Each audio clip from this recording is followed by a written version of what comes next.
What if Mako and Bolin killed MingHua and Ghazan at the Misty Palms Oasis Inn? So Avatar Korra is in the spirit world, so her body is unconscious and it's being taken by Asami and Naga, and they've run away, and Mako and Bolin are holding off MingHua and Ghazan. Let's say that Mako decides to act impulsively and he shoots lightning at Minghua and she gets electrocuted to death because of the water. And Ghazan is furious and he throws lava at Mako. But Bolin decides to give it a chance to save his brother's life, and Bolin jumps in front of the lava and lava bends it. And Bolin discovers that he has lava bending at this point, and Bolin just throws the lava back at Ghazan, who is unfortunately not quick enough, and Ghazan melts in the lava. Well, from here, Bolin and Mako would catch up with Asami, Naga, and Korra, and of course the Earth Queen's forces would be trying to capture Korra and Asami at this point, but since Bolin has lava bending, he would be able to get them to go away, and the Earth Queen's forces would probably flee at this point because they would be scared of lava bending. Now, Bolin, Mako, Korra, and Asami would regroup, and of course at this point Korra would have returned from the spirit world, and Korra would be overjoyed to see that her friends are all okay, and that Zahir was wrong about the Red Lotus capturing them, and of course Korra and Asami and Mako and Bolin would be very happy that two Red Lotus members, Ghazan and Minghua, are dead.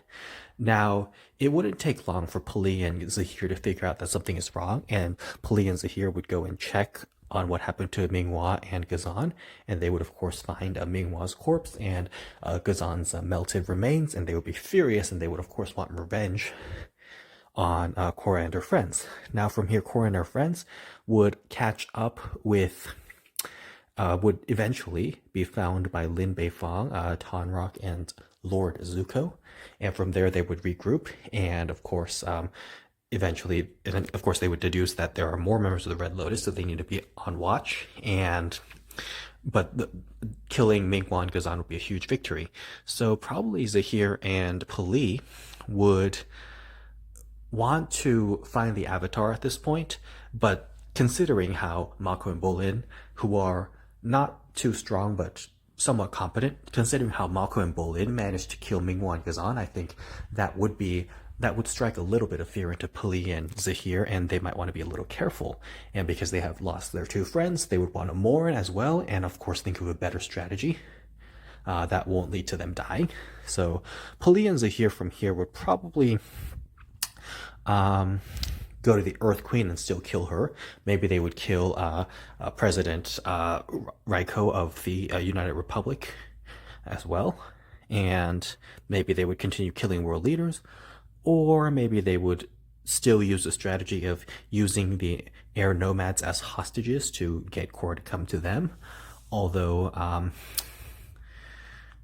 well, that is still a very plausible way they could go, but without Ghazan and Minghua, Pali and Zahir would have to work a lot harder to keep the airbenders as their hostages, and maybe they would just get other Red Lotus agents to help. So not sure how everything would play out, but if Ghazan and Minghua were killed earlier by Mako and Bolin, well, that would be very interesting.